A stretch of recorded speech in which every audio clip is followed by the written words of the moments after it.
gawin naman natin ngayon, i-level natin yung flooring na to. I-level natin yung flooring na to dito. Pag ganyan dito. Level natin yan. Ito pa. So guys, i-level natin to. Yung flooring na yan.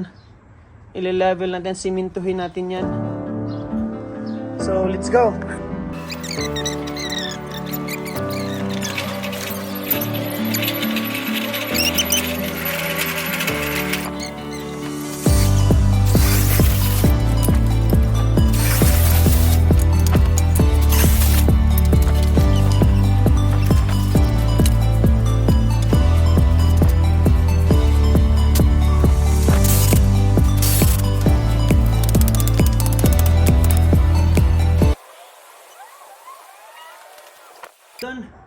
So, sa mga hindi pa nakakaalam lang ha, pag lumipat kayo ng mga lugar kung saan nyo i-level, takpan nyo to dito.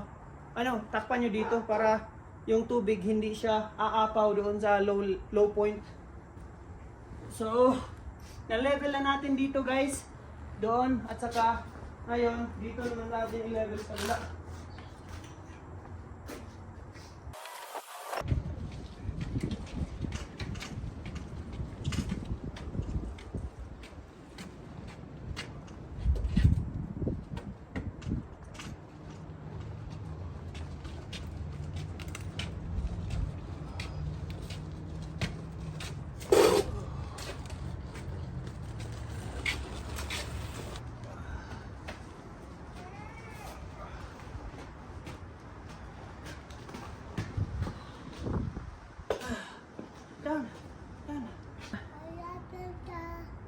Kiss tadi.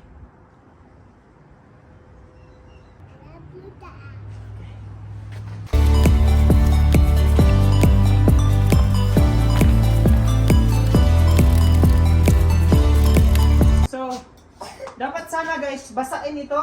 Ito basain. Pero ginagawa na ako guys.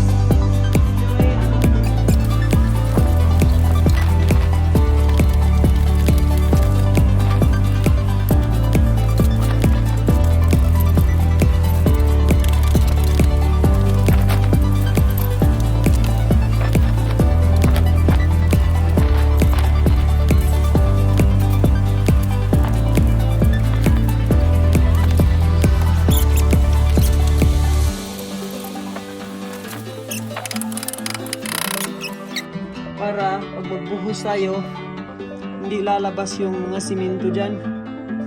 Gilid.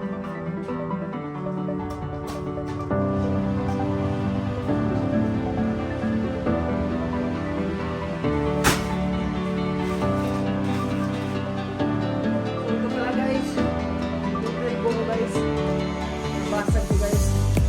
Kaya hindi ako 100% sa ngayon. Yeah. Surgery ito dito guys.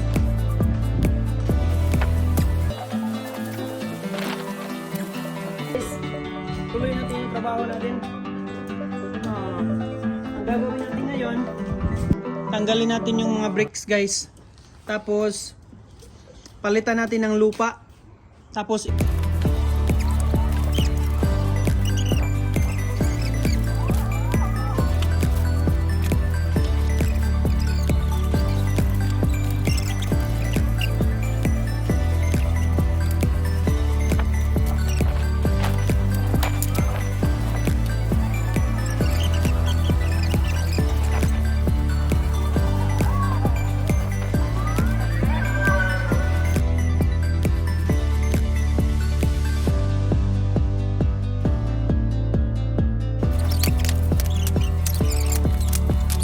so yan guys, ang lakas ni Max guys.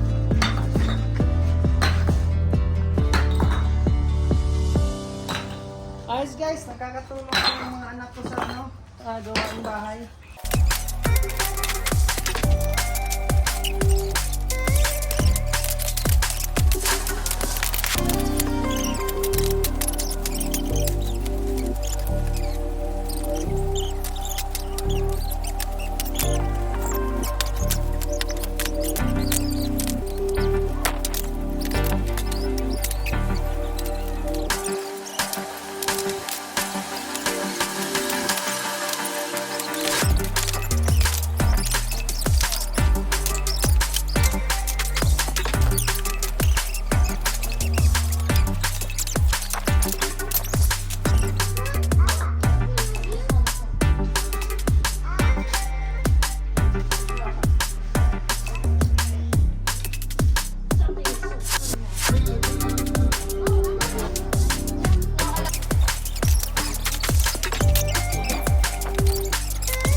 Ito guys, simula na tayong maghakot ng mga lupa. Ito yung ipang first natin na lagay doon dahil pag puro siminto ilagay natin doon, ang hirap rin.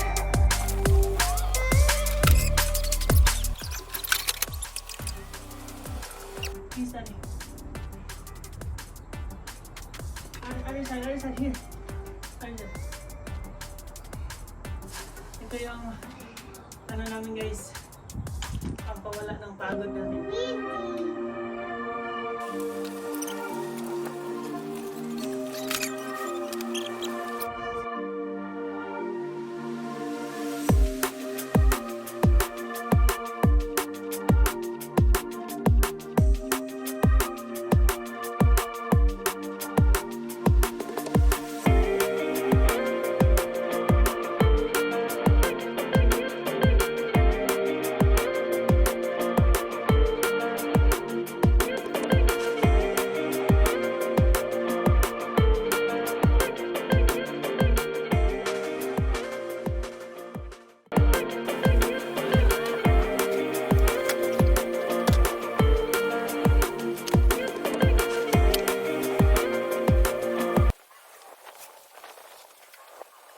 Ito na guys, ito na yung update na nagawa natin improvement natin nagawa natin kahapon. Yan, nalagyan na natin ng mga bato o mga soil, at saka yung nasimulan na natin yung pagbalik ng bricks. Tatampirin natin yan ngayon guys, so let's go.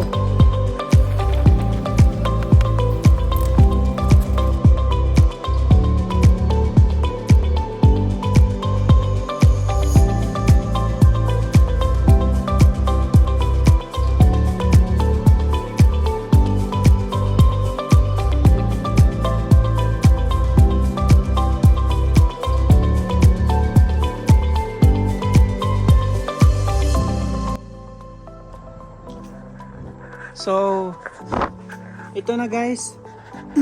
Ito na yung update sa natin. Sa flooring, gagawin natin flooring.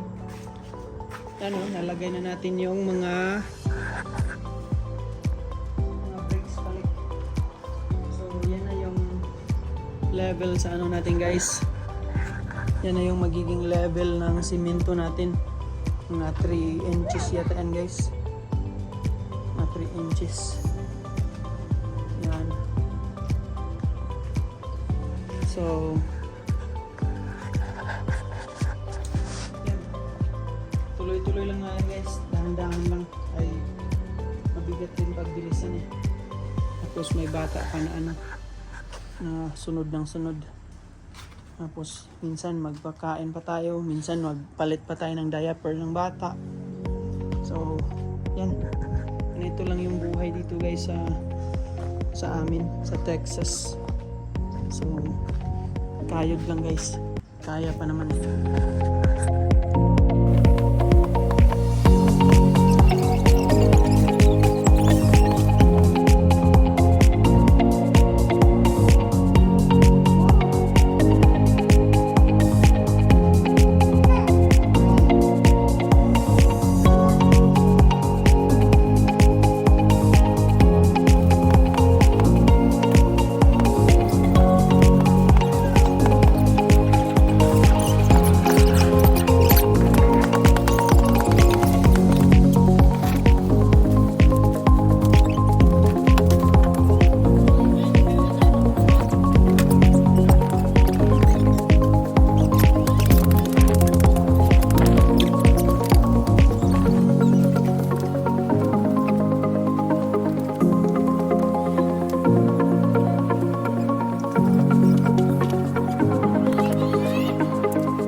bato.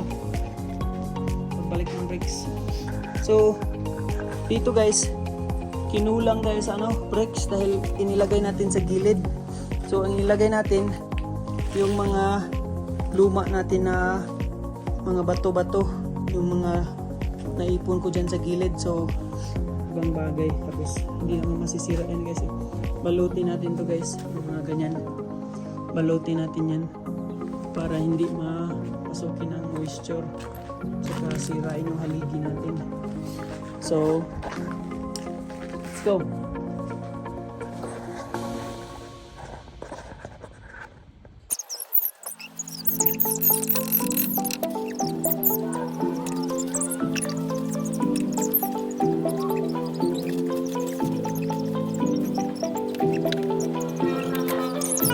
Ito guys, may nabili naman tayo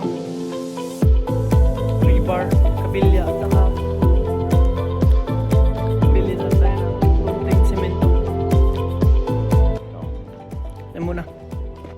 Okay. So ito guys, kalimutan ko na pang ilang araw namin ito sa trabaho na yan. So ngayon, may na tayo, semento. So hindi kagaya sa atin guys na may mga tayo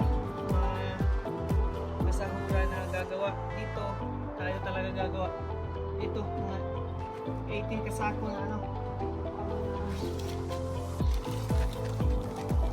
yung na-order natin guys, mga 40 pa lang to. May 80 pa. Ito, nandito. Come here.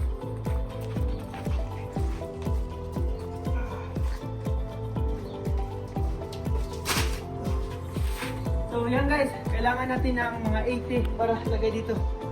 Let's go!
So, good morning guys.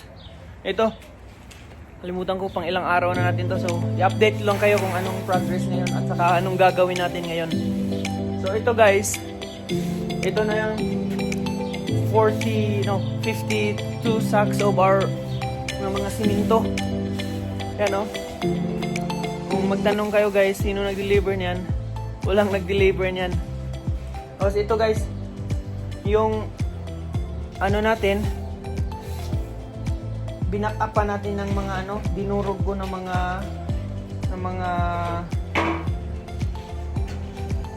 bricks dahil doon napaka lalim pa talaga doon.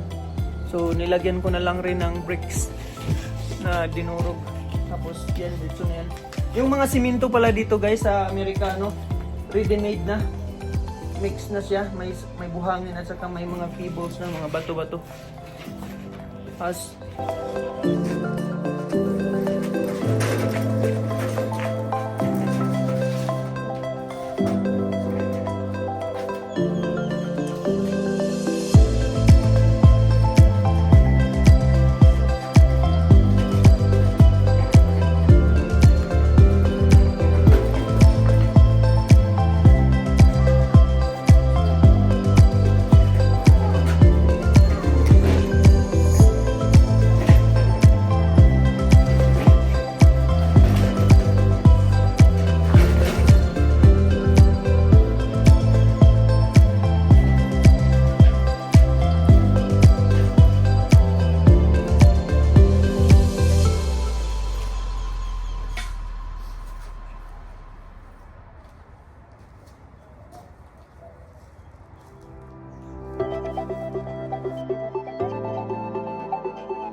so ito na guys, after 8 hours. Ang pagsiminto lang to guys ha. Mula kaninang umaga guys. Nakaubos kami ng lahat ito guys para sa extension. Nakaubos kami ng 80 pounds. Oh no. 56 ka 80 pounds na sako guys na siminto. Kasama na yung hanggang dito. 80 pounds nga bag. Nakaubos kami ng mga 57 kasako, 56 to be exact. Yan guys oh. So sakto kayong pagka-compute nga mo guys. Na among labor guys oh. Muna yung pangmalagasan ng labor ta full force ni guys. Tara among bata yung tawel. Okay guys kay apektado siya guys. Tapos dito si ate guys.